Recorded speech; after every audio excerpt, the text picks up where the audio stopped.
I mean, that place where you thought that you could never come back from.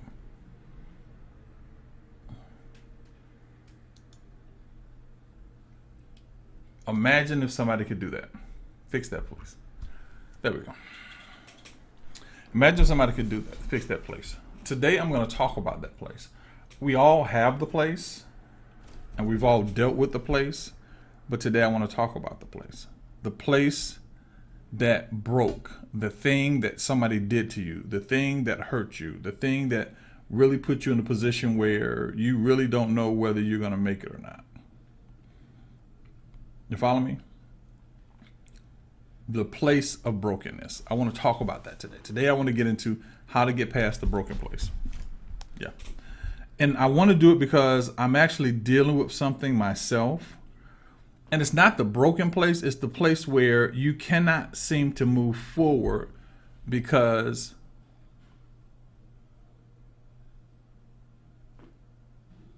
yeah, King is. You cannot move. It seems like you can't move forward because it seems as though whatever this thing was so devastating that it put you in a position where you felt like I can't make it anymore and I can't do anything. I'm just stuck here. And how do you get on live on Instagram anymore? I don't know how to do it. I got to go through it. Yeah, you feel like you can't make it, you can't get through, and it becomes a burden. It becomes something that's just crazy to you, and you don't know what to do because how do you get on live now? How do you do a live on Instagram? But anyway, you get to a point where you don't know what you're gonna do, and it becomes, like a painful place, a scary place. It becomes a place where you don't really know what you're gonna do, and how do you get on live now, guys? I really don't know how to do it. That's crazy. Okay. How do you get on live on Instagram? That's crazy. So, while I figure this out, because it doesn't show me how to do it anymore, and it's crazy right here. I don't know what I just hit. I hit something that went to live, whatever. I hit something and it went to live. So, it's okay. I don't care. So, let's go to this thing. So, the place of brokenness, and I'll probably edit all this stuff out. The place of brokenness. Most of us have dealt with something in our lives that seems so devastating that what we don't know that it did to us, it crippled us. And a lot of us don't know that it crippled us because what has happened is we remain moving, but we don't know that we've been crippled by this thing. We've been really up to a point that it almost changed everything about us. And people tell you, well, that's just the way things are. Whether it's somebody that died in your family, a breakup, the person that you really love left you or did something against you, hurt your feelings or something along those lines. There is something broken in all of us. The intensity of the break determines how long it will take us to get from the break. There is something broken in all of us. Psychology and people don't want to go see therapists and all this kind of stuff, but what most people don't understand is most of you are in therapy on a daily basis. Your therapy is called television. And so what happens, it speaks to those broken places and those places in your life. So we all have dealt with the broken place. Here is where my challenge becomes. The challenge becomes, how long do we stay broken? How long do we stay in that thing? How much do we love the place that is broken? And how much in that perfect place do we find ourselves wanting to maintain some type of life within it? And what I mean by that. Hold on.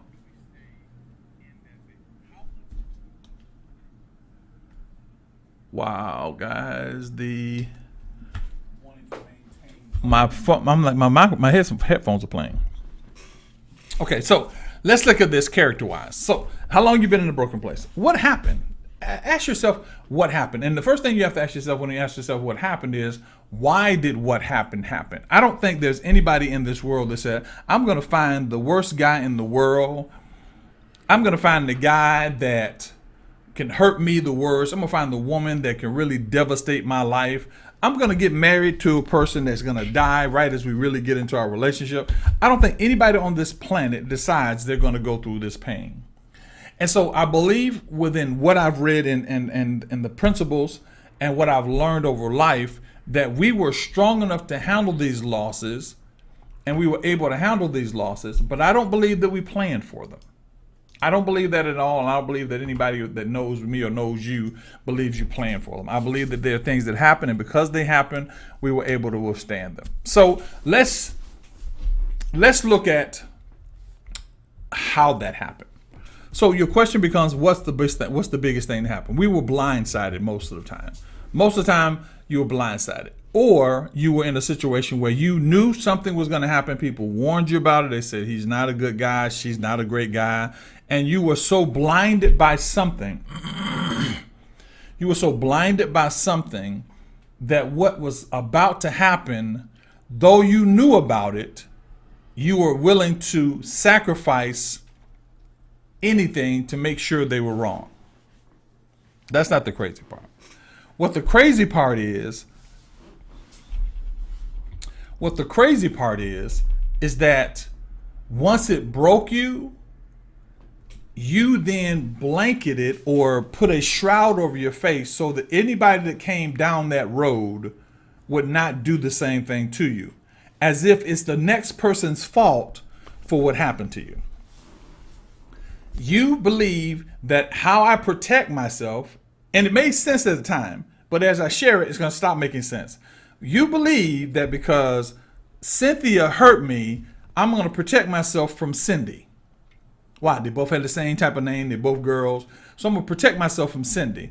Now, it would be different if you were cautious pertaining to Cindy, but you are all of a sudden looking at Cindy as if she's Cynthia because the break was that big. And so now, as you begin to move forward, you begin to find yourself in a position where you're going, how did I let that happen? What did I do? So now Cindy, because it's a response, Cindy is looking at you like, oh, well, maybe he doesn't trust me, not knowing that Cynthia did this. And so Cindy is looking at you as if to say, okay, what did I do wrong? What did I do to you? Did I hurt you? What happened?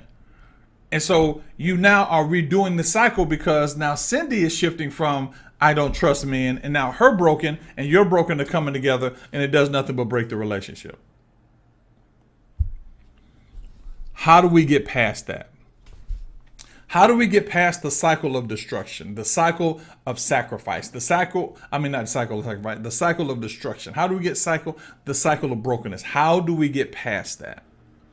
And I want you to understand that it is not a battle against you and the enemy. I hear people say, well, it was just the devil. The devil made me do whatever the devil. It's not a battle between you and the devil. This is not that battle. The battle that you're having right now, has absolutely nothing to do with the enemy. For those of you that go to church and say, well, the devil did this and the devil did that and the devil did this. Let me give you just a little bit of information. Spiritually speaking, you are the second in command when it comes to a spiritual dimension. The Bible says that you are empowered to be equal with God. So that means that as God has the ability to speak things into existence, so does you. As God has the ability to move things open, your spirit does the same thing. You have the same authority that God does. The difference in your authority and your spiritual height, the greatest of God's authority, is the fact that God does it without a belief that anything else can happen. If he says something, there is no doubt that it's going to happen. So that means if anything takes a while to happen, he's still standing there going, this is going to happen. I'm not worried about this. And he goes on his life as if it has happened. It's kind of like throwing something up. And when I throw it up, I know it's coming down. So I'm sitting here waiting because that's the law. So when I throw something up, I'm looking for it to come down because that's the law. That's the difference in his word and your word. So your word, you have to be convinced that it's going to happen. His word is marked by faith, which means it has evidence and substance. Does it make sense? So when you understand that, you understand that the world that you now have and the world that you exist began by what you said, began by what you believed. So to get past those things and to get into the next dimension of your life, you have to realize those things have to be addressed the same way. You follow me? Those things have to be addressed the same way. So while you're going, well, the devil did this and the enemy did this and the devil did this, that is to say that I will live on the defense and never take offense. That's Christianity 101. I will live on defense. I will never take offense. I don't take offense because I'm not powerful enough to take offense. And then I determine my power by the evidence of a temporal state of life or position. I determine my evidence by something temporary. Now, what do I mean by that? Okay, here's what I mean. Right now, if I said, are you wealthy? How many of you would say yes? And I don't mean in the spirit. I don't mean are you wealthy? How many of you would say yes? Now, the reason you would say yes to that is either you have something in hand or you have something potentially coming that you believe is going to cause you to be wealthy. Why? Because in your mind, wealth has to have evidence. It has to have proof. It has to have something has to prove that you're wealthy. But when you understand that when you are speaking something, your ability to speak it is determined by what you believe it. That's why Matthew says this. So, for example, how many would I say wealthy? Nobody would say wealthy. Why? Because you don't have evidence to say you're wealthy. Now, because you don't say you're wealthy, hear me, because you won't say you're wealthy, it becomes difficult to become wealthy. Why? Because you're taking a temporary state and making it an eternal position. Say that again. You're taking a temporary state and making it an eternal position. Somebody write that down. You're taking a temporary state and making it an eternal position. Follow me? And the reason you do that is because we believe that our reality is justified by what we see. And the Bible clearly says, or the spiritual principles clearly says, we're not moved by what we see.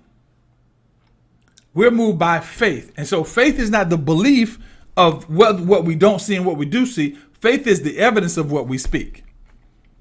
We don't move by sight, but we move by faith. So if we see something, we can't see it for what it is. We have to see it according to what we know. And not believe. I have to stop saying belief. Because everybody goes, I believe. No, you have to know this. The Bible says be persuaded. You have to be persuaded. See, your exit strategy is a strategy of persuasion. It's not a strategy of belief. It's a strategy of persuasion. You have to know that you can get out. Or not even that you can get out. You have to know that you're out. So the difference in your words and God's word is when God speaks, he is gone to the next thing because what he speaks is already fulfilled. You got it? So let's back up on the thing. So now you're in this place of brokenness. Okay? They did something to you. They hurt you. They lied to you. Whatever they did. Now you're taking that temporary state and you're trying to make it eternal. So back to the money. Are you wealthy?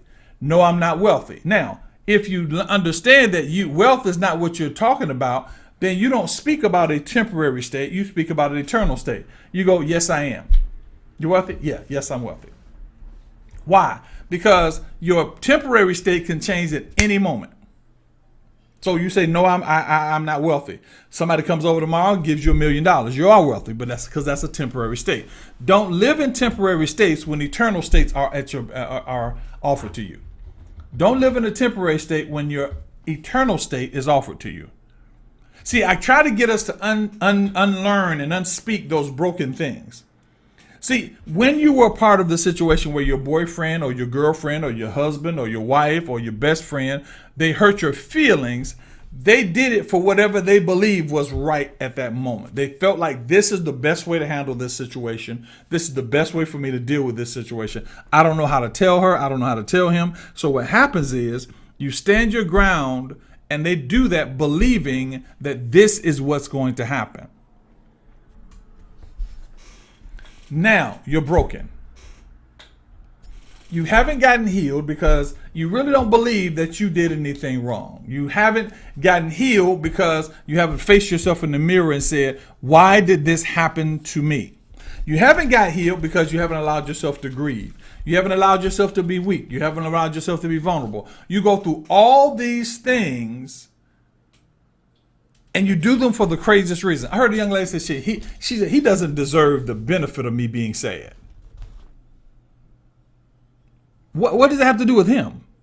What does it have to do with her? See, your process then begins. Your process then begins how you unravel this thing. You want to cry, you cry. You don't want to cry, don't cry. Whatever you do, doing the live on Instagram. Whatever you do, that's the position you stay yourself in. And I'm going to turn it off. That's what I'm saying. Okay? So now, we don't speak of temporary states. If you feel broken, we go through the process. First thing you got to do, you want to get out of brokenness? Go through the process. Ask yourself a number of questions. Now, question number 1. Why am I in this situation? Get rid of the emotion behind it. Come on, come on. He lied to me. He hurt my feelings. She lied to me. She hurt my feelings. Get rid of the emotion. Why? Because the state, let me read this before we go any further. The state you are in is not as great as the state you're going to be in. Romans 8. I'm trying to get to my phone. Romans 8 and 18.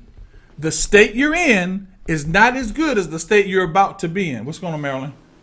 So Romans 8:18 says, "For I reckon the suffering of this present time not to be worthy and compared to the glory that shall be revealed in us." So what is happening to you is not compared to what's about to happen to you. What's about to happen to you has absolutely nothing. It does not compare to what happened to you.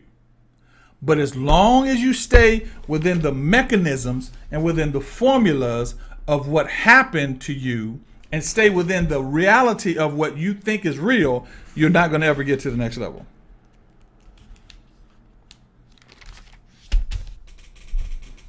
You're never going to get to the next level. You have to deal with the issue. Joshua, Old Testament, 1st chapter. Now after the death of Moses, the servant of the Lord, came to pass, the Lord spoke unto Joshua, son of Nun, ministering, saying, Moses, your servant, is dead. Now therefore arise, go to this. Arise and go to this. He said, listen, Moses is dead. Your last situation. He said, what you dealt with is dead. It is over. It is done. It is not easy for people to tell you it's done because they don't want to hurt your feelings. They don't want to feel insensitive. But listen, I knew he was stupid in the first place. I knew she was a hoe in the first place. I knew that. Everybody knew it. You're the only one that didn't know it. But the key becomes, in the fact of you desiring to stay there, what you're doing is putting yourself in a position where you are maintaining, hear me, you're maintaining a level of balance that says, I make my own decisions, which is a good thing to do. However, if you're going to make your own decisions, deal with the repercussions. So, and they're not bad. They just are attached to your emotions. So first thing you have to do is, why are you there? That's the first thing you have to figure out. Why is this there? Why did that happen?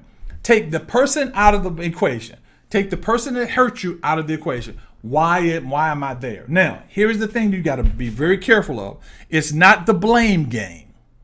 You're not blaming yourself. You're not blaming somebody else. What you're doing is putting yourself in a position where you're able to fix whatever you can so you can keep moving forward. So it's not, well, I'm stupid, I'm so dumb, I can't, because you're doing the same thing. You're speaking a temporary thing to an eternal opportunity. Got it? So that's the first thing. Why are you there? The first thing is, why are you there? The second thing, and the most important thing about that thing, when you understand, allow yourself to mourn. Allow yourself to break. Allow yourself all those things. If you got to go somewhere and do it in your bedroom, allow yourself to be in those places. You follow me? And when you allow yourself that, you give yourself the opportunity to operate at a place where I'm taking responsibility for it. If you decided he was the one, you can decide that I'm broken now. Detach your emotions from your decision. detach your emotions from the situation. Now, am I saying be an emotionalist? No, that's not what I'm saying. What I'm saying is your emotions should not hold a position when you're coming to the point of conclusion. A lot of you have been a part of relationships and go, why did he hurt me? Why did he do that? Because you've allowed him to be in a position. You've allowed her to be in a position instead of going, you have to earn this position close to me. If you don't earn the position close to me, what you find yourself doing is giving your position, giving out that position to anybody that qualifies on this level. Make sense? So he says, Moses is dead. He's talking about he said, this thing is dead. It's kill it, guys. Kill it. Kill it. Somebody type kill it. Kill. Just say kill. Just type kill it. Everybody get buy a computer, go type kill it. Just kill it. Come on, type it for me. Kill it. Separate it from your reality. Separate it from your consciousness. Kill it. Nobody's typing? No, I'm typing. Come on, type for me. Kill it. Separate yourself from it. Detach yourself all the way. All the way. Please hear me. All the way. Why? Because if you don't detach yourself from it, what will happen is the things that emotionally attach you to it will always come up and try to bring you back in. The things that come up will try to catch your attention and bring you back in. Kill it. I know it's not going to be easy. I know it's not going to be fun. I know it's not going to feel good. But you must get it. You must detach it. You must pull the tooth out. You must suck the poison out. You have to do that. Shock and awe, people. Shock and awe. You've got to do it now. Why? Pull your emotions from it, because the only battle is the battle between the spirit and the flesh. That's the only battle you're dealing with right now. Your limit of success is the fact that you don't want to step out of the borders of the things that are around you to get to the places you want to go. You don't want to call old people you used to know. You don't want to call certain businesses. There's certain things you do not want to do. And because you do not want to do those things, you keep yourself locked in this position and you never see the light of day. And the reason you don't see the light of day is because you've not killed it. You are not an ex-alcoholic. You do not have an ex-husband. Now, theoretically, I understand the terminologies. And these terminologies are to give you understanding of this level of stuff. That is not you. You don't have an ex-husband. You're not an ex-drug dealer. Because you're not identifying yourself with temporary terms. You're identifying yourself with eternal terms. So you're not an ex-drug dealer. You're not an ex-alcoholic. You're not an ex-anything. What you are is that person, that place that's been attached to the eternal God. I'm a child of God. I'm a follower of God. Whatever you are, I'm a spiritual being. Those are the things you attach to, because every time you attach to anything that is carnal and is temporary, it will bring you to a point where it will hurt you. Kill it. Somebody still type it. Come on, y'all. Everybody on Instagram, type it. Everybody on TikTok, type it. Kill it. Come on. Be strong enough to say, kill it. I've got to kill it. Don't let him do the things to you or her do the things to you to draw you back in. When you made the decision to hurt me, break me, lie to me, do these things, right now, you don't need to be. I have to kill this stuff. Don't call me. Don't text me. Don't get rid of the pictures. Get rid of that. Kill it. Why do you have to kill it? Because if you don't kill it, it will always come alive. Because it's not dead. It's just sleeping. When Jesus was talking to Lazarus and he said, Lazarus is not dead, he's just sleeping. It meant as dead as Lazarus looked, as dead as it looks, if you say the right things, it'll come alive. That's all Jesus was saying when he talked about Lazarus. He said, if you say the right things, that thing you think is dead is coming right back. If he shows you the right thing, that thing you think is dead will come back. You have to kill it. If you don't kill it, you will bring it alive in the next situation. If you don't kill it, you will give it life in the next situation. So you didn't kill it with Mike, but you'll bring it alive with Ted. You didn't kill it with Cynthia, but you'll bring it alive with Cindy. Why? Because you didn't have the heart to tell Cynthia, you are a terrible person. Why? You're afraid of what she's going to do, afraid of what she's going to say. Tell your friend. It doesn't matter. You should not have done that. That's wrong. I cannot believe that you're okay with yourself. But if Cindy does something, you go off on Cindy. You ready to cuss Cindy out. Call her all kind of B's and H's. Now I'm going to say H after I just said the word hoe. And so why? Because you did not kill it. And so because you did not kill it, the emotions and the feelings are still alive in you. And all they have to do is shine the proper light on the proper area. And you go running back. Oh, I love you still. Kill it. You got to kill it. You got to kill it. So, the reason you kill it is because when you kill it, you begin to look at it as if it's gone. And so you look at the next person for who they are. Instead of looking at him because he's a man and men hurt you. Or looking at her because she's a woman and women have hurt you. And they just gold diggers. All they want is stuff. And so what happens is you create a term or you create a banner over your life that gives a certain address to every woman that comes in your life. The first thing she has to do is prove she's not a gold digger. She can't. The first thing can't be that she proves that she's concerned about you, wants to help you with your business. Because if she says, "Well, I'm gonna help you make some money," first thing you're thinking is gold digger. She's trying to take my money. You follow me? And so what you find yourself doing is duplicating the same situation over and over and over and over and over and over and over again. You got to get free. You got to get free. So when you understand the fact, now,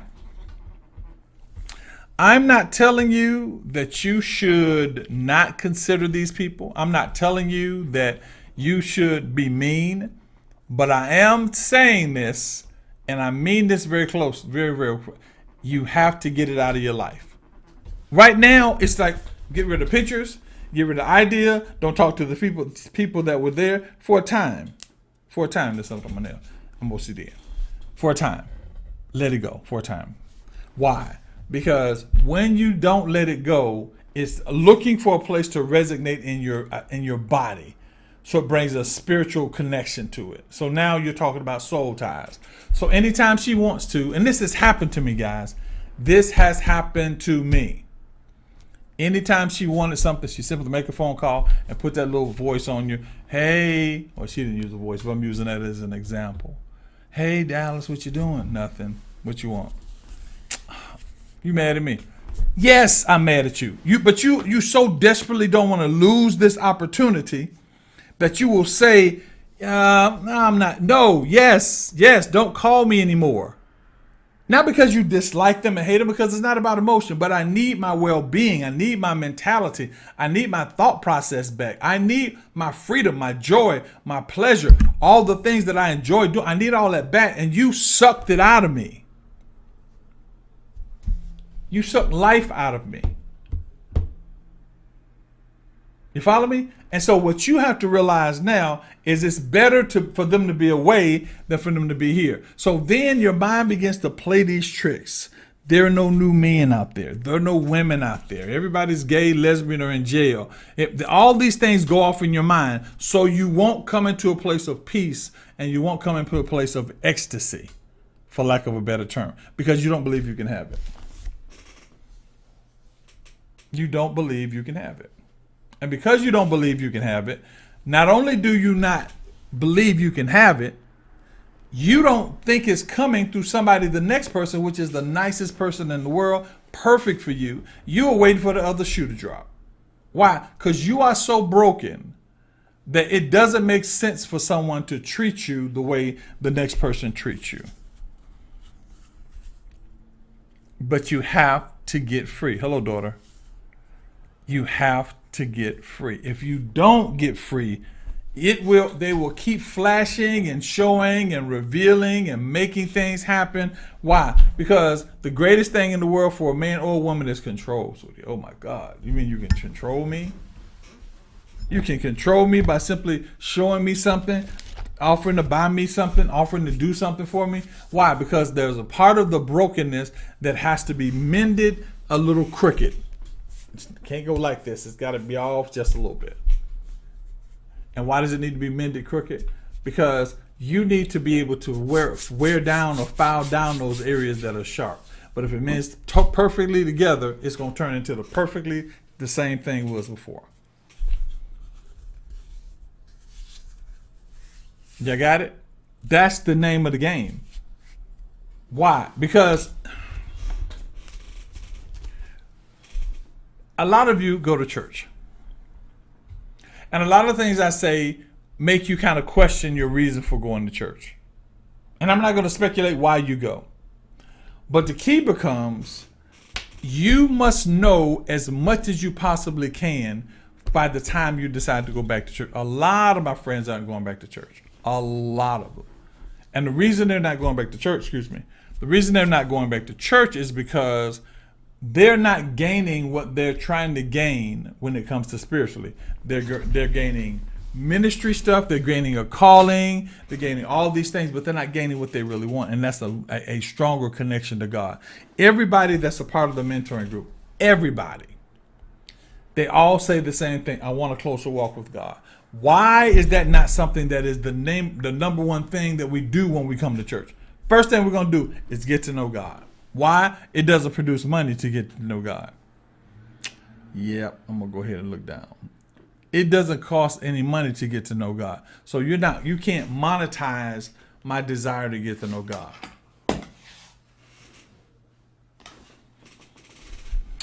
Getting past the broken places. Getting past the broken places. Now, I promised myself I got to take my wife to the doctor. I think we're going to go. I promised myself that I won't spend too much time, but I do want to say this. I've got to say this before I go any further. You cannot, absolutely positively cannot, fix the problem with the person that broke the problem. You can't call them up and say, just talk to me. I just feel like, no, I can't talk to you. You need to call one of your girlfriends. I can't talk to you. Why? I know what you did. And until I'm able to deal with you at a point where I'm not angry, do not go into situations angry, people. Do not. Why? Anger is an emotion that protects you from something that you don't need protection from 9 times out of 10. That's why the Bible says, be angry, but sin not. You don't need anger. But if anger happens, if by some chance it happens, that's a horse of a different color. But do your very best not to become angry. What's your destination? What do you really want out of this relationship? You follow me? What are you really looking for? And when you find that, you stick with that and stop holding on and remembering the things that didn't make you what you were. All right? Now, thank you for some of you. Oh my God, guys. You guys are amazing. You guys are absolutely positively amazing. You just are. So, those of you that are on YouTube, that's something short for Friday. Go enjoy your Friday. Go and have a great time. Make sure you subscribe, like, follow. Send this to everybody else. Listen to it over and over again. Make sure you take notes and realize that you are moving from religion to relationship, from carnality to spirituality. I'm your buddy, friend, and partner, Uncle Dallas, and this is